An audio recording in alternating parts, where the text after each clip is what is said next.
You are listening to a Life in Quebec podcast. For more, visit lifeinquebec.com.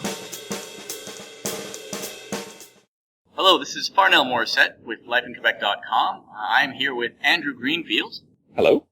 And we've been very fortunate. We've gotten to go to many of the shows of this year's Festival d'été de Québec, and thought we'd give a little bit of a recap on how things went. So, Andrew, you went to most of them. Can you just tell me what your general impressions were? Oh, absolutely. The 2015 edition of the Festival d'été de Québec was absolutely stunning. I managed to get to a show every night, wide variety of music. There's 300 or so shows over 11 nights on 10 stages. You can't possibly go to it all, and you've got to be really choosy about what you pick to go and see. And it's tough if you want to see some up-and-coming artists, because you don't know who to go and see. But that's the beauty about it. It's a massive show, and this year was no exception. There were so many talented performers, singers, and musicians here this year. Right. I didn't get to go to everything I wanted to go to, but that's a beautiful problem when there's so many things going on at once that you have to pick and choose. How do you feel the city and organizers handled it? I mean, we're talking hundreds of thousands of people in some instances trying to get around. Well, I think they're used to doing it now. It's massive. I mean, they get 100,000 people on the Plains of Abraham for shows. Not only that, you've got tourists that are coming into the region from other parts of Quebec, from other provinces in Canada, and from across the world too. You know, particularly with the big names that were here this year, you had people from across the world coming to see these, and so the hotels were full to brimming. The buses were always packed. The restaurants loved it. It's, you know, they made a fortune over this couple of weeks, I'm sure. All right. Well, I mean, let's talk about the shows themselves. I definitely have to think the highlight was, as far as I'm concerned, the Foo Fighters. Somebody on Twitter said it best 4 songs ever. That show was blown out by a storm. The Foo Fighters managed to get 4 songs in. I was there. It was amazing. The best light show you could have ever imagine. I know you managed to speak to Daniel Gelina about how it was to have to cancel that, right?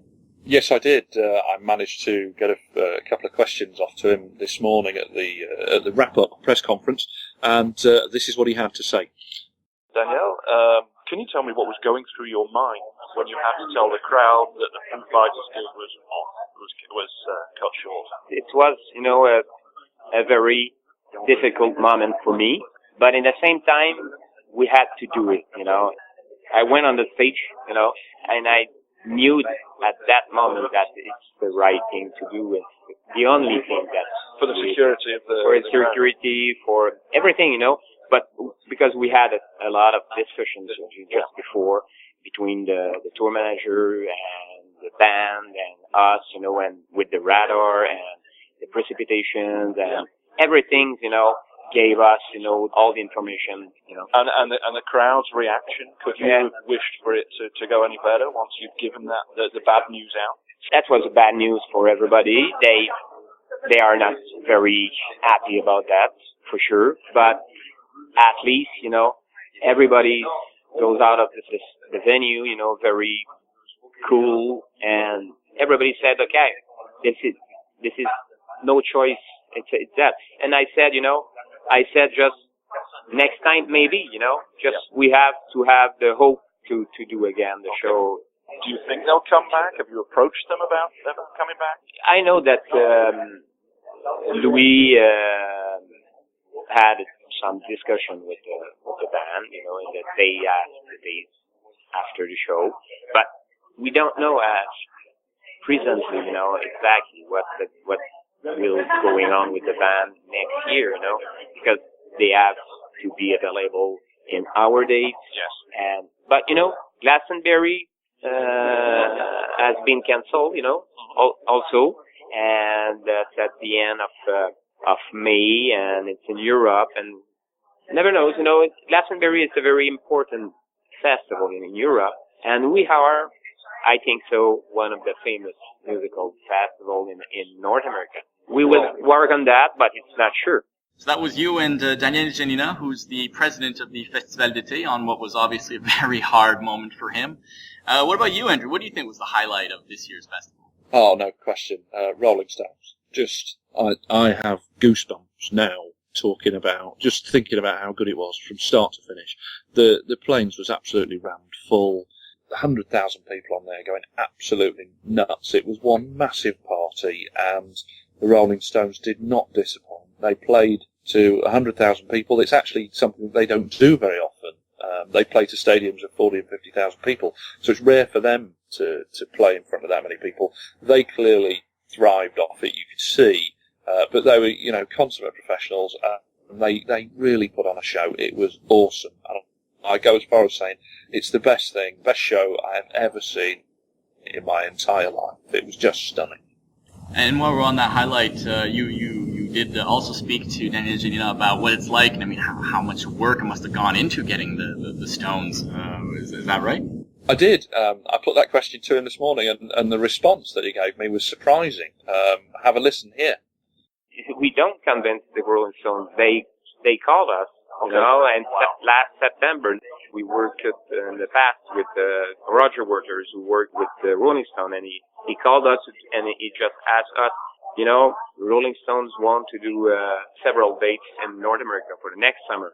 So we think that the Festival d'été is a good place for that, and are you interested by that? And then we said, okay, yes, we're interested, and after that, we just discussed if it's possible with budget and all that. It's a tough opportunity, and that's opportunity growing the festival. All right, so I mean, obviously, very, very wonderful growth, wonderful things happening with the festival. But I mean, we don't want to be all flowers here. What do you think was in your opinion the lower point of the festival this year? I think not being able to get to everything was just too much. It's immense value for money. There's, it's. I mean, if you can get your pass early, it's like $70. But even if you have to pay full price, it's about $100. You can't possibly go to see everything. And on one of the nights, I had the choice between Deep Purple or Milky Chance or Stacey Kent, and it was just I wanted to see all three, and you can't. So you've really got to pick wisely. So. Is that a downside, really? I mean, it's a wonderful problem to have, and I suppose it's it's a modern problem, isn't it? But it's not really a problem at all. But no, I mean the standard of the music this year was stunning, and the variety. There was a couple of young Australian guitarists. I went on opening night to Petit Imperial, actually, and you see some great shows there. I went to 3 shows there, actually, and it was packed every night. You fit 100, 150 people in there. But on the opening night, I went to see a young Australian guy called Joe Robinson, who was 23, 24 years old. Damn good singer, fantastic guitarist. And then I went back there on the Sunday night, saw another Australian guitarist called Hamish Anderson. And he was, 23, 24 years old as well. I don't know what they're putting in the water in Australia, but they're producing some seriously awesome guitarists. And the future's bright for guitar-based music if those two are going to stay on the scene. There's no doubt about that. Well, yeah, definitely. And there's been some daring decisions this year too, especially with regards to country. I'm thinking of Keith Urban, who was invited. I mean, Quebec City is not traditionally seen as a strong country scene, but he was welcomed and he was so good. I really think that was probably one of the big discoveries for me. I mean, you mentioned some smaller bands. Is there anything you really think comes to your mind on that? From what? From the smaller bands or the large? Yeah, from the smaller bands. Obviously, the big shows are the big ones. But have there been any discoveries for you? For me, yeah. I mean, like I say, the 2 Australian guitarists, Joe Robinson and Hamish Anderson. I shall be keeping a watch on them from here on. And actually a great local band, Melvis and the Jive Cats. They do swing and jive and that sort of thing. And it was just one massive dance party at the Petit Imperial on the Saturday night while you were at the Foo Fighters, actually. I managed to stay in the dry. But what a show. What an awesome show. And I think it's really important to support the younger up-and-coming bands. and acts, and it's really important to support the local stuff too. Yeah, that's something a lot of people sort of tend to set aside, but it's so important because the major shows this year all started as tiny shows doing the smaller scenes at festivals like this, and it's great that there's a space for them here. Just while we're on, any final closing thoughts? I mean, it's been an amazing week. I know we're both exhausted from having all those wonderful shows. What's your closing thoughts on the topic? Well, I think for me, it's really wondering who they're going to bring in next year. They've got to top this. They've got to top the Rolling Stones, and I don't think they can. Who are they going to bring in next year? I mean, I spoke to the organising team this morning at the wrap-up press conference. They were remaining tight-lipped about who they're trying to bring in for next year. Obviously, it's too early for them to say, but rest assured they're working on it, and no doubt they won't disappoint when it comes to some big names that they're going to attract. I have every confidence as well. I'll certainly be there next year, so we'll hopefully get to see a lot of other people there. If you want to know more, well, you can see all of our coverage on lifeinquebec.com, and we'll be certainly continuing that in years to come. So I'm Farnell Morissette. I was with Andrew Greenfield, and you were listening to the Life in Quebec recap of the Festival d'été. Thank you for listening to this Life in Quebec podcast. For more news, commentary, editorials, and opinion, visit lifeinquebec.com. See you there.